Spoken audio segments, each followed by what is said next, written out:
Would you like to know how to get more book sales in 2019? Then you're going to want to make sure that you stay tuned to today's video. Welcome to Self-Publishing with Dale, where you learn to publish books that sell and build an unstoppable brand. I'd love to know, even if you've published one book, what advice would you give to newbie authors out there? Drop your thoughts in the comments. I definitely would love to hear from you. Also, stick around to the end because I'm going to equip you with one of my most invaluable tools in the Bestseller Book Launch Checklist. Sadly, the days of publishing and praying for the best have come to an end. We can no longer just find this hot niche, put it out onto the market, and profit hand and fist. It's really become quite a diverse marketplace for us self-published authors, and we've got to be very selective with how we publish, when we publish, and what we publish. But I'd love to be a bit more specific with you, and I'm going to share 5 keys to getting more book sales. Identifying your target audience. Often called the ideal reader, we really want to nail down exactly who we're writing for and what exactly they're wanting. When it comes to your ideal reader, they have a problem and you have a solution. And regardless of being nonfiction or fiction, there's always a problem and a solution, and hopefully you can be able to meet in the middle. So if you can identify your exact audience and what they're searching for and exactly how they like that, you're going to really win big. Don't put the cart in front of the horse. You don't want to just simply write your manuscript and hope for the best and hope to find just the right audience. You need to figure out, first of all, who is your target audience? What are their needs? What are their expectations? And how can you meet those expectations and needs? The cover.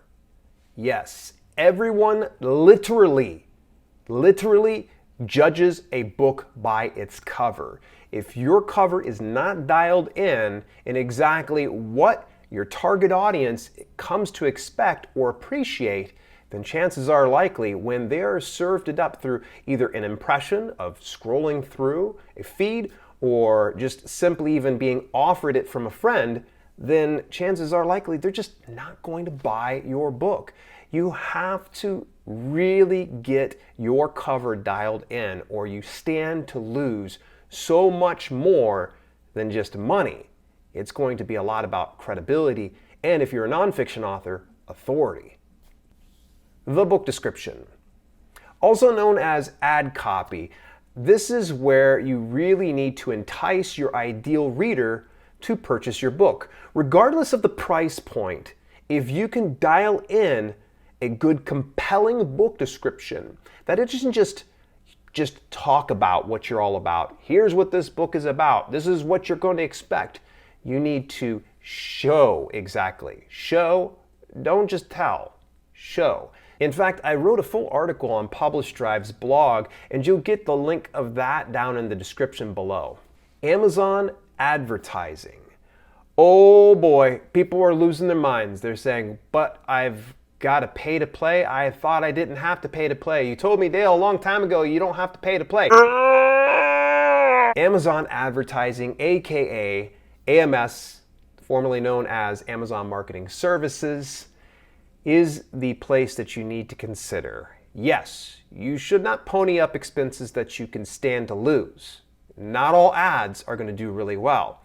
But hear me out for just a minute, because I'm not going to sell you on Amazon advertising per se, but I'm going to talk about exactly how Amazon advertising can help you diagnose issues. And this was something that I learned, I believe, through Dave Chesson, the Kindlepreneur, and it's all based on the impressions to clicks to sales ratio. If you're getting a fair amount of impressions on an Amazon ad, but no clicks, then chances are likely your cover needs to be addressed. However, if you have impressions and you've got a few clicks but no sales, then chances are pretty likely you need to focus on getting your ad copy dialed in, because you aren't giving them a compelling enough reason to purchase your book. Regardless of that price point, you can put it down to 99 cents or you can go $9.99 or greater. If you can't tell them precisely what they stand to gain in parting ways with their hard-earned money and time, then you're going to lose a lot. Once you can get those impressions to clicks to sales, obviously you won't have an issue Amazon advertising is one of the easiest ways to diagnose the problems with your book. Regular promotion. Between email newsletters, social media, your own website with blogs and whatnot, really, if you can just get out there and continually promote your brand and your books, then this is where you stand to gain the most. I see a lot of people that are just going and putting books out into the market and hoping for the best. You can't expect a book to do well if all you're going to do is just promote it at book launch. That's awesome. That's fantastic. But here's the deal. The Amazon algorithm determines the relevancy of a book based on its consistent performance. So if you're shooting off your book and it's doing great, you became #1 bestseller in 10 different categories, and everybody's hailing you as #1 best-selling author. Well, that's all well and good, but what happens when the ball drops? What happens when you're not getting 100 sales per day and it trickles down to suddenly 8 sales, 3 sales, or no sales? Well, Amazon's algorithm starts to say, this product is no longer relevant, so I'm going to serve other things to this ideal audience instead of this book. So you need to be consistently promoting your work, whether you're doing it on any faucet, be it email, newsletters, social media, your website. Remember too, when I say promoting, that doesn't mean beating up people to buy your 99-cent deal over on Amazon and every 10 seconds going, buy my book, buy my book, buy my book. Listen, that gets old. Promoting sometimes is about just getting out there. Get a podcast interview, start a YouTube channel. Just be more visible than just publishing the book and hoping people just continue to purchase it.